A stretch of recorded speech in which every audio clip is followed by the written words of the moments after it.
Hello again. So, last time we spoke, we were looking at White Dwarf 109, an absolutely classic issue of White Dwarf.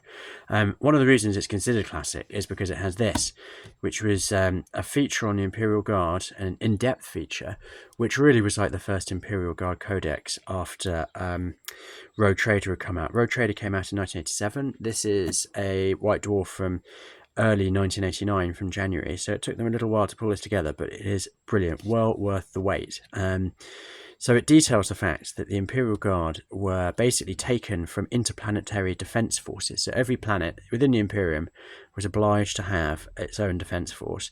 The creme de la creme of that defense force then got scooped off and taken to join the Imperial Guard, which I thought was quite interesting to read, because you always think of the Imperial Guard as being one of the worst armies in 40k in terms of quality. Turns out they're a lot better than the guys they left behind at home, so imagine what they must be like. But anyway, this is the important part. Lots of wonderful narratives, so it starts off with a story about an Imperial Guard officer, but also these illustrations are just brilliant. Here you can see a squad of Imperial Guard fighting against these Eldar. I also love these early Eldar. Look how they're a bit sort of bulky and stocky. But yeah, he's taken out that fella there, but the Imperial Guard Sergeant's taken one, and he's not looking good, is it? It's blown away his flak armour there. He's looking in a bad way. But these illustrations run throughout the feature, and they are absolutely fantastic.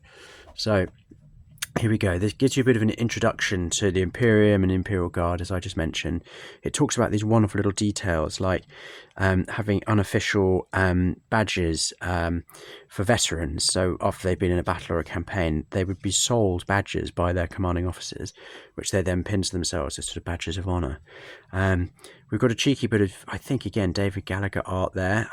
That's the Titans taking on Titans, but it's breaking down how the army structure works for the Guard. Basically, the Imperial Guard is so big, no one knows how big it is. They're broken down into regiments of 2,000 to 6,000 men. The regiments tend to be named after their home world, although they can often get a nickname. Regiments are then broken down into companies. Companies are broken down into platoons, which is 3 to 4 squads with a command section. Talks here about recruitment and how that works. So every world has a kind of quota that it needs to provide. And then it has this brilliant picture of these guardsmen supporting a Land Raider. So at the time, Land Raiders and Rhinos were Imperial vehicles. They weren't just Space Marine. So the Imperial Guard would use them as well. But yeah, you can see the number of Imperial Guard infantry there supporting that Land Raider. Then over here, we've got some more of this brilliant sort of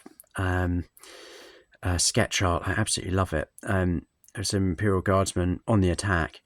And then here we've got something that really sums up the ragtag nature of the Guards. This guy does actually look like he's just from a gang.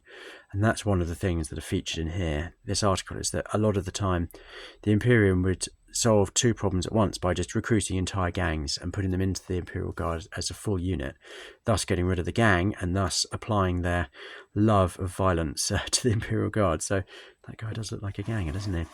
And then here you've got an advert for the original Imperial Guard box set.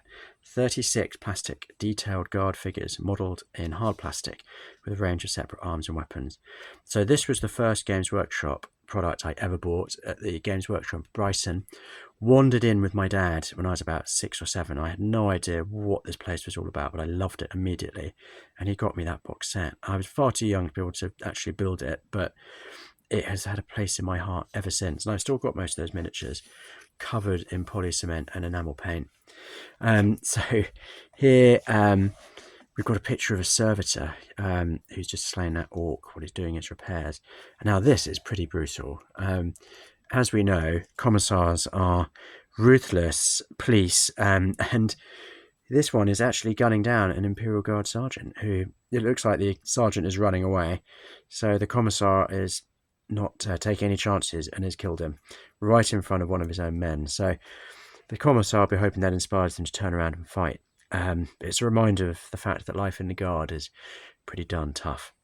Now down here is this wonderful illustration that shows some Rough Riders at rest. Now it's quite rare that you see pictures of anyone in the 40k world not fighting, but there we go. They're sort of just having a chat, which is a really nice thing to see. And there we've got some more of these brilliant illustrations. Those poor fellas caught in an explosion, but these ones fighting on. And there it is. So this is the original John Blanche artwork. So the Scouring of Raugor 7. The Guardsmen of F Company of the 9th Necromundian Regiment, 24th Imperial Guard Corps, supported by Titans of the Firewasps Order, turned back a counterattack from rebel forces on the captured city of Fjellhof. I mean, that is absolutely superb, isn't it? Just look at all the details here. So there you've got the tracers, quite rightly put in their place. You've got these amazing officers up top who look like they've sort of marched straight out of Napoleon's army. And then you've got the Guard. And just what an image. Absolutely brilliant. I've been looking in more detail recently. You can see there's slight uniform variants. These guys have got a paler grey. These ones have got the sort of tiger stripe camo. Then, of course, you've got the insignia, yellow, blue. And then you've got the standards, those flags. Look at that. Absolutely classic. Oh, dear. The spine of the page gets in the way of that one a bit, but you can just see how brilliant that is. And then you've got land raiders, and you've got a full pitch battle over here, and land speeders and titans. This really is just such a magnificent piece of artwork. Like I said, I got this box set that featured this when I was young, and I just used to spend hours looking at it, just staring at it. It's absolutely brilliant. I love it.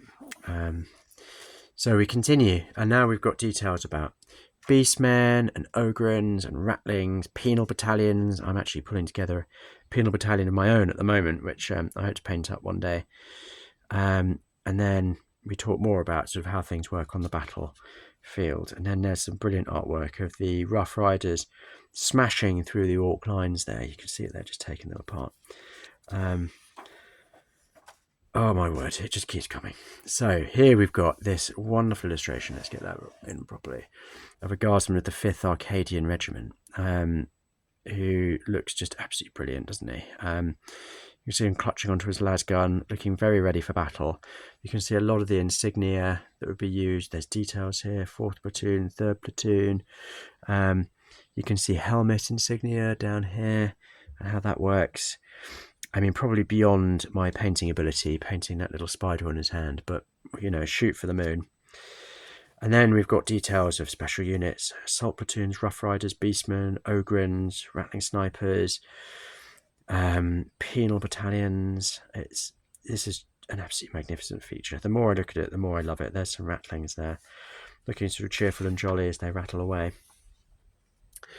Then we've got a special section of commissars, psychers, adaptus mechanicus, looking at equipment. So we've got jump packs, grenade launchers, power shields, rough rider, hunting lance. Yes, all of the essential details. There's a really wonderful illustration there of some beastmen fighting with some ogrins. It keeps coming here. Oh, we've got some jetpacks in action there. Assault platoons are often fitted with jetpacks to enable them to move into close combat as quickly as possible. And there is a thud gun. So thud guns are normally associated with space dwarfs, with squats. Why shouldn't the Imperial Guard have them? And here you've got these kind of servitors doing the operation. It's just absolutely brilliant.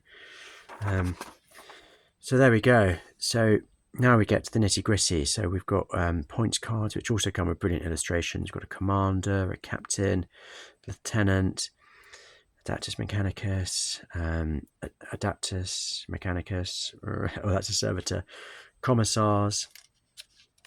Oh, look, you've got the banners there. Fantastic.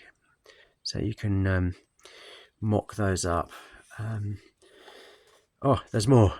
So here's sanctioned psychers, tactical squads, support squads, assault squads, command sections. I'm almost overwhelmed by the endless awesomeness of this feature. It is just utterly brilliant. Got some guardsmen supporting a land raider there. Oh no, there's more. So, beastmen attack squads, rattlings, penal battalions, ogrins. I mean, it's coming thick and fast. What a roller coaster of brilliance. So, thank you so much for joining me for that. I think I need to go and have a lie down. It was just so incredibly exciting and brilliant. I've absolutely loved going through it. So thanks for joining me. We'll look at the rest of White Dwarf 109 in the next video. Thanks. See you soon. Bye-bye.